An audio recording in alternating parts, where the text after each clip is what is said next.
ನಮಸ್ಕಾರ ಎಲ್ಲರಿಗೂ. ಗುರುಜ್ಯೋತಿ ಯೂಟ್ಯೂಬ್ ಚಾನಲ್ಗೆ ಸ್ವಾಗತ. ನಾವಿವತ್ತು ವೈಭವಲಕ್ಷ್ಮಿ ವ್ರತದ ಬಗ್ಗೆ ತಿಳಿದುಕೊಳ್ಳೋಣ ಅಂತ. ವೈಭವಲಕ್ಷ್ಮಿ ವ್ರತ ಮಾಡೋದು ಬಹಳ ಸರಳದ ರೀ. ಇದನ್ನು ಯಾರು ಬೇಕಾದರೂ ಮಾಡ್ಬೋದು. ಅಂದ್ರೆ ಮುತ್ತೈದೆಯರಾದರೂ ಮಾಡ್ಬೋದು, ಬಾಲಕಿಯರಾದರೂ ಮಾಡ್ಬೋದು. ಈ ವ್ರತ ಆಚರಿಸೋದು ಹೆಂಗಂದ್ರೆ ಪ್ರತಿ ಶುಕ್ರವಾರ ಒಬ್ಬೊಬ್ಬರು 8 ಶುಕ್ರವಾರ ಮಾಡ್ತಾರೆ, ಒಬ್ಬೊಬ್ರು 16 ಶುಕ್ರವಾರ ಮಾಡ್ತಾರೆ, 5 ಶುಕ್ರವಾರ ಮಾಡೋರು ಇದ್ದಾರೆ.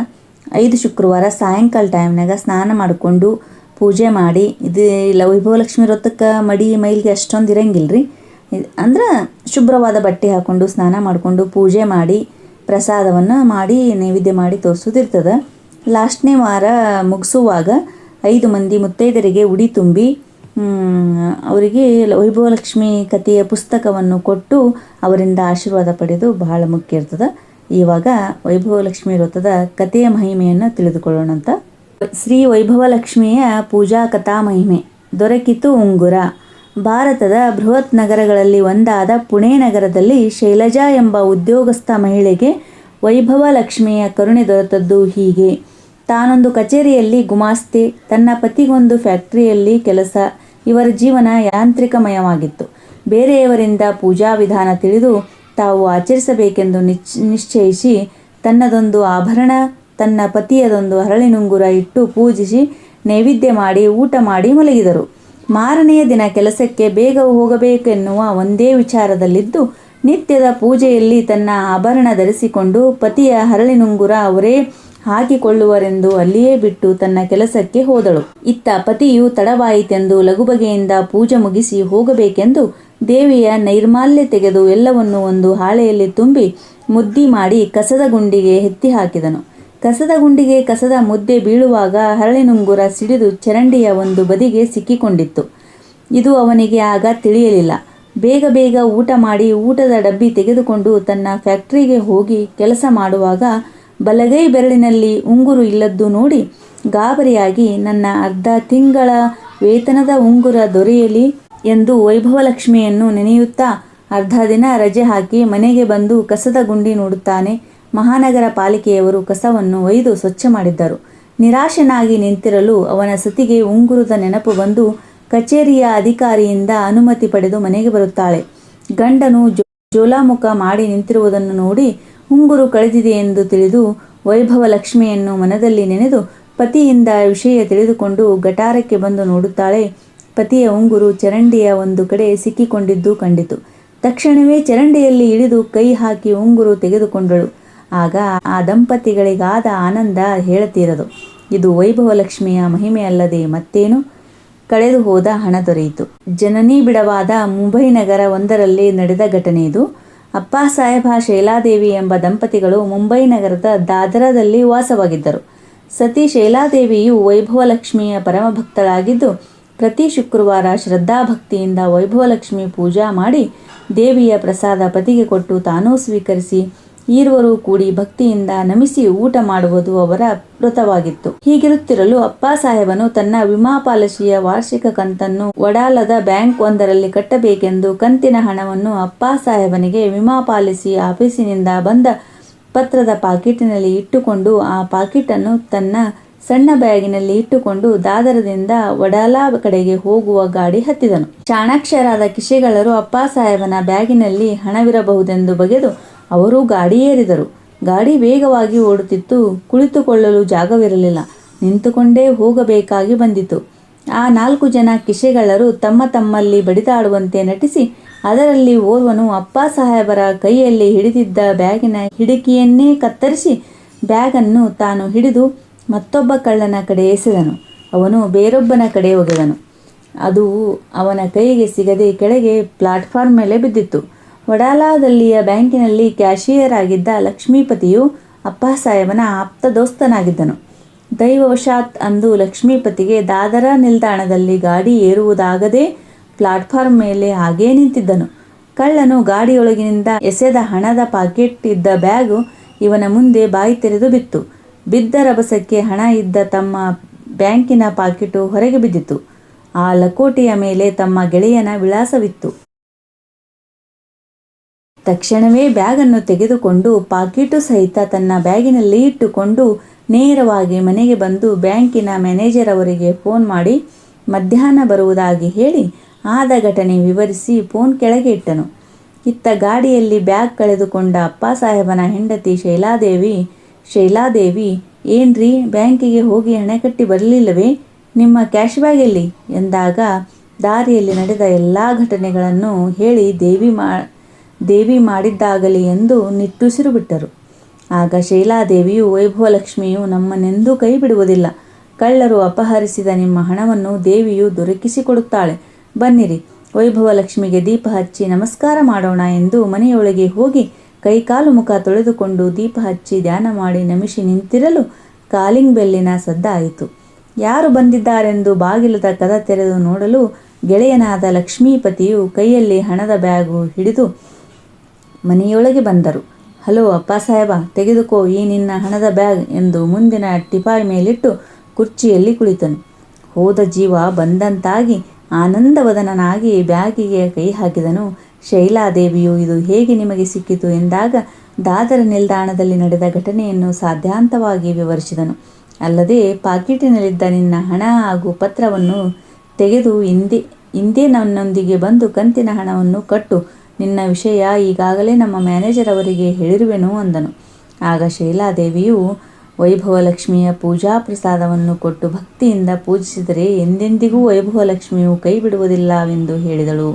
ತನ್ನ ಪತಿ ಹಾಗೂ ಪತಿಯ ಗೆಳೆಯ ಈರುವರೂ ವೈಭವಲಕ್ಷ್ಮಿಗೆ ಮನಸಾ ವಂದಿಸಿ ಬ್ಯಾಂಕಿಗೆ ಹೋದರು. ವೈಭವಲಕ್ಷ್ಮಿಯ ಕರುಣೆಯಿಂದಲ್ಲವೇ ಕಳ್ಳರ ಕೈಗೆ ಸಿಕ್ಕ ಹಣದ ಬ್ಯಾಗ್ ಮತ್ತೆ ದೊರೆತದ್ದು. ಮತ್ತೆ ಬಂದಿತು ಸ್ಮರಣಶಕ್ತಿ. ಬಸವರಾಜ್ ಪೂಜಾರಿವರು ಮದಕರಿ ನಾಯಕನ ಚಿತ್ರದುರ್ಗದವರು. M.Com ಮಾಡಿಕೊಂಡು ದಾವಣಗೆರೆಯ ಅರ್ಬನ್ ಬ್ಯಾಂಕ್ ಒಂದರಲ್ಲಿ ಕ್ಯಾಷಿಯರ್ ಆಗಿ ಕೆಲಸ ಮಾಡುತ್ತಿದ್ದರು. ಕುಲೀನಳಾದ ಪತಿವ್ರತಾ ಮಹಿಳೆಯಾದ ಶ್ರೀಮತಿ ಲಲಿತಾಬಾಯಿಯು ಹೆಂಡತಿಯಾಗಿದ್ದಳು. ತಂದೆ ತಾಯಿಗಳಿಗೆ ತಕ್ಕಂತೆ ಜಗದೀಶನೆಂದೊಬ್ಬ ಮಗನಿದ್ದನು. ಬಸವರಾಜನ ತಂದೆ ತಾಯಿಗಳು ಕೂಲಿ ಮಾಡಿ ಜೀವಿಸುತ್ತಿದ್ದರು. ಬಸವರಾಜನು ಹುಟ್ಟಿನಿಂದ ಬಹು ಪರಿಶ್ರಮವಾದಿಯೂ ಅಷ್ಟೇ ಹಠವಾದಿಯೂ ಆಗಿದ್ದನು. ವಾರದ ಮನೆ ಅನ್ನ ಊಟ ಮಾಡಿ ಪ್ರಥಮ ಶ್ರೇಣಿಯಲ್ಲಿ ಉತ್ತೀರ್ಣನಾಗಿ ಸ್ಕಾಲರ್ಶಿಪ್ ಪಡೆದು ಕಾಲೇಜ್ ಓದು ಮುಗಿಸಿದನು. ಜಾಣ ಹುಡುಗನಿದ್ದುದರಿಂದ ನಿಗರ್ವಿ ಇರುವುದರಿಂದ ಬ್ಯಾಂಕಿನಲ್ಲಿ ಕ್ಯಾಷಿಯರ್ ಆಗಿ ಕೆಲಸ ಮಾಡುತ್ತಿದ್ದನು. ಜಗದೀಶನು ಪ್ರಾಥಮಿಕ ಶಾಲೆಯಲ್ಲಿ ಒಳ್ಳೆಯ ಬುದ್ಧಿವಂತ ಹುಡುಗನೆಂದು ಗುರುಗಳ ಮೆಚ್ಚುಗೆಗೆ ಪಾತ್ರನಾಗಿದ್ದನು. ಹೈಸ್ಕೂಲ್ ಸೇರಿದ ಮೇಲೆ ಜಗದೀಶನ ಸ್ಮರಣಶಕ್ತಿ ಕ್ಷೀಣಿಸುತ್ತಾ ಬಂದಿತು. ತಂದೆ ಬಸವರಾಜನು ತನ್ನಂತೆ ಗ್ರ್ಯಾಜುಯೇಟ್ ಆಗಿ ಬ್ಯಾಂಕ್ ಒಂದರಲ್ಲಿ ನೌಕರನಾಗಬೇಕೆಂಬ ಬಯಕೆ ಬಹಳವಿತ್ತು. ಆದರೆ ಮಗನ ಬುದ್ಧಿಶಕ್ತಿ ಕಡಿಮೆಯಾಗಿ ಓದುವುದು, ಸ್ಕೂಲಿಗೆ ಹೋಗುವುದು ಎಂದರೆ ತಲೆ ಬೇಸರವಾಯಿತು. ಸ್ಕೂಲಿನಲ್ಲಿ ಓದಿದ್ದಾಗಲಿ ಗುರುಗಳು ಹೇಳಿದ್ದಾಗಲಿ ಒಂದೂ ನೆನಪಿನಲ್ಲಿ ಉಳಿಯುತ್ತಿರಲಿಲ್ಲ. ಇದರಿಂದ ಲಲಿತಾಬಾಯಿಗೆ ಮಗನು ಹೀಗೇಕೆ ಆದನು ಅನ್ನುವ ಚಿಂತೆಯಿಂದ ಸೊರಗಿದಳು. ಒಂದು ದಿವಸ ಮಗನ ಮೇಲೆ ರೋಸಿ ಹೋಗಿ, ಓದು ನಿನ್ನ ತಲೆಗೆ ಹತ್ತದಿದ್ದರೆ ಬಿಡು, ಕಿರಾಣಿ ಅಂಗಡಿಯಲ್ಲಾದರೂ ಪುಸ್ತಕದ ಅಂಗಡಿಯಲ್ಲಾದರೂ ನೌಕರಿ ಮಾಡಿ ದುಡಿಯುತ್ತಾ ಓದಿನ ಕಡೆಗೆ ಮನಸ್ಸು ಹರಿದರೆ ಓದು, ಇಲ್ಲವಾದರೆ ಅಲ್ಲಿಯೇ ಕೆಲಸ ಮಾಡುವುದನ್ನಾದರೂ ಕಲಿ ಎಂದು ಮಗನ ಮೇಲೆ ಸಿಟ್ಟು ಮಾಡಿದಳು. ಲಲಿತಾಬಾಯಿಯು ತನಗೆ ತಿಳುವಳಿಕೆ ಬಂದಾಗಿನಿಂದಲೂ ಪ್ರತಿ ಶುಕ್ರವಾರ ಮನೆಯಲ್ಲಿ ಲಕ್ಷ್ಮೀ ವ್ರತವನ್ನು ಆಚರಿಸುತ್ತಾ ಬಂದಿದ್ದಳು. ತನ್ನ ಮಗನು ತನ್ನಂತೆ ವೈಭವಲಕ್ಷ್ಮಿ ಪೂಜಾವ್ರತ ಹಿಡಿದರೆ ಲಕ್ಷ್ಮಿಯವರ ಕಟಾಕ್ಷದಿಂದ ಅಳಿದು ಹೋದ ಸ್ಮರಣಶಕ್ತಿ ಮರಳಿ ಬರಬಹುದೆಂದು ತರ್ಕಿಸಿ ಮಗನಾದ ಜಗದೀಶನಿಗೆ ಹೀಗೆ ಹೇಳಿದಳು. ಲೋ ಜಗದೀಶ, ನಿನಗೆ ಆ ಪರಮಾತ್ಮನ ಹೆಸರಿಟ್ಟಿದೆ. ನೀನು ಜಗನ್ಮಾತೆಯಾದ ವೈಭವಲಕ್ಷ್ಮಿಯ ಪೂಜಾವ್ರತವನ್ನು ಅಚಲ ಭಕ್ತಿಯಿಂದ ಸಂಕಲ್ಪ ಮಾಡಿ ಹಿಡಿ. ದೇವಿಯು ನಿನಗೆ ಕಳೆದು ಹೋದ ನೆನಪಿನ ಶಕ್ತಿಯನ್ನು ಪುನಃ ದಯಪಾಲಿಸುವಳು. ಇದರಿಂದ ನಿನ್ನ ಓದು ಮುಂದುವರಿಯುವುದು. ಆಗ ಜಗದೀಶನು ತನ್ನ ತಾಯಿಯಿಂದ ವೈಭವಲಕ್ಷ್ಮಿ ವ್ರತಾಚರಣೆಯ ವಿಧಿವಿಧಾನಗಳನ್ನು ತಿಳಿದುಕೊಂಡನು. ಅದರಂತೆ ರಾಜಯೋಗದ ಶುಕ್ಲ ಪಕ್ಷದಲ್ಲಿ ಶುಭ ಶುಕ್ರವಾರ ಸಂಕಲ್ಪದೊಂದಿಗೆ ಕಟ್ಟಾ ಮನಸ್ಸಿನಿಂದ ವೈಭವಲಕ್ಷ್ಮಿಯ ಪೂಜೆಯನ್ನು ಪ್ರಾರಂಭಿಸಿದನು. ಮೊದಲನೇ ಶುಕ್ರವಾರ ಪೂಜೆ ಮುಗಿಯಿತು. ಎರಡನೆಯ ಶುಕ್ರವಾರದ ಪೂಜೆಯೂ ಮುಗಿಯಿತು. ಇದರಂತೆ ಮೂರನೆಯ ಶುಕ್ರವಾರದ ಪೂಜೆಯ ನಂತರ ಜಗದೀಶನಿಗೆ ಓದಬೇಕು, ಅಭ್ಯಾಸ ಮಾಡಬೇಕೆಂಬ ಆಶೆ ಉತ್ಪನ್ನವಾಯಿತು. ಇದರೊಂದಿಗೆ ನೆನಪಿನ ಶಕ್ತಿ ಪ್ರಬಲಗೊಂಡಿತು. ಹಾಗೆಯೇ ಮುಂದುವರೆದು 11 ಶುಕ್ರವಾರದ ವೈಭವಲಕ್ಷ್ಮಿಯ ಪೂಜೆಯನ್ನು ಚಾಚೂ ತಪ್ಪದೆ ಮಾಡಲು ಈ ವರ್ಷ SSLC ಪರೀಕ್ಷೆಗೆ ಕುಳಿತುಕೊಳ್ಳಬೇಕೆಂಬ ಉತ್ಕಟ ಆಶೆಯಾಯಿತು. ಈ ವಿಷಯವನ್ನು ತನ್ನ ತಂದೆ ತಾಯರಿಗೂ ಹೇಳಿಯೂ ಆಯಿತು. ಮಗನಲ್ಲಿ ಆದ ಬದಲಾವಣೆಗಳನ್ನು ಕಂಡು ಮಾತಾಪಿತರು ಮನದಲ್ಲಿ ಬಹಳ ಹಿಗ್ಗಿದರು ಹಾಗೂ ವೈಭವಲಕ್ಷ್ಮಿಗೆ ಮನಸಾ ಬೇಡಿಕೊಂಡರು. ಜಗದೀಶನು ಸಂಕಲ್ಪದಲ್ಲಿ ಹೇಳಿಕೊಂಡಂತೆ 21 ಶುಕ್ರವಾರಗಳಲ್ಲಿ ಮಹಾತಾಯಿ ವೈಭವಲಕ್ಷ್ಮಿ ಪೂಜಾ ವ್ರತವನ್ನು ಮುಗಿಸುವುದರೊಂದಿಗೆ SSLC ಪರೀಕ್ಷೆ ಕುರಿತು ಉತ್ತಮ ರೀತಿಯಲ್ಲಿ ಉತ್ತಮ ಪತ್ರಿಕೆಯಲ್ಲಿ ನೀಟಾಗಿ ಉತ್ತರಿಸಿ ಪ್ರಥಮ ದರ್ಜೆಯಲ್ಲಿ ಉತ್ತೀರ್ಣನಾದನು. ಮುಂದೆ ಕಾಲೇಜ್ ಶಿಕ್ಷಣ ಮುಂದುವರಿಸಿ ತಂದೆಯಾದ ಬಸವರಾಜನ ಬಯಕೆಯಂತೆ M.Com ಮಾಡಿ ತಂದೆ ದುಡಿಯುವ ಬ್ಯಾಂಕಿನಲ್ಲಿಯೇ ಅಕೌಂಟೆಂಟ್ ಆಗಿ ದುಡಿಯ ಹತ್ತಿದನು. ಹೀಗೆ ಓದೇ ಬೇಡವಾಗಿದ್ದುದು ವೈಭವಲಕ್ಷ್ಮಿ ವರದಿಂದ ಅಳಿದು ಹೋಗಿದ್ದ ನೆನಪಿನ ಶಕ್ತಿ ಮತ್ತೆ ಪ್ರಜ್ವಲಿಸಿ ಒಮ್ಮೆ ಓದಲಿ ಅಥವಾ ಒಮ್ಮೆ ಕೇಳಲಿ ಅಥವಾ ಒಮ್ಮೆ ಪ್ರಯೋಗ ನೋಡಿ ಅದು ಮೆದುಳಿನಲ್ಲಿ ಶಿಲಾಶಾಸನದಂತೆ ಸದಾ ಉಳಿಯುತ್ತಿತ್ತು. ಇದೆಲ್ಲವೂ ವೈಭವಲಕ್ಷ್ಮಿಯ ಪೂಜಾಬಲವು. ಆದ್ದರಿಂದ ವೈಭವಲಕ್ಷ್ಮಿಯ ವ್ರತವನ್ನು ಮಾಡುವುದು ಬಹಳ ಮುಖ್ಯವಾಗಿದೆ. ಶ್ರೀ ವೈಭವಲಕ್ಷ್ಮಿಯ ವಾಸಸ್ಥಾನ. ಒಮ್ಮೆ ವೈಕುಂಠದಲ್ಲಿ ಶ್ರೀಮನ್ನಾರಾಯಣನು ಆದಿಶೇಷನ ಮೇಲೆ ಮಲಗಿರುವಾಗ ಅವನ ಸತಿ ಶ್ರೀ ವೈಭವಲಕ್ಷ್ಮಿಯು ಹರಿಯ ವಕ್ಷಸ್ಥಳದಲ್ಲಿ ಪವಡಿಸಿದಾಗ ನಾರಾಯಣನು, ಹೇ ದೇವಿಯೇ, ನಿನಗೆ ಭೂಲೋಕವಾಸಿಗಳೆಲ್ಲರೂ ಮಹಾ ಚಂಚಲ ಸ್ವಭಾವದವಳೆಂದು ಹೇಳಲು ಕಾರಣವೇನು ಕೇಳಬಹುದೇ? ಇದು ಒಂದು ವೇಳೆ ನಿಜವಾದರೆ ಭೂಲೋಕದಲ್ಲಿ ನೀನಿರುವುದಾದರೂ ಎಲ್ಲಿ ಎಂದು ಕೇಳಿದಾಗ ಅದಕ್ಕೆ ವೈಭವಲಕ್ಷ್ಮಿಯು ಹೇ ನಾಥ, ಅಕ್ಕರೆಯಿಂದ ಹೇಳುವೆ ಲಾಲಿಸು ಎಂದಳು.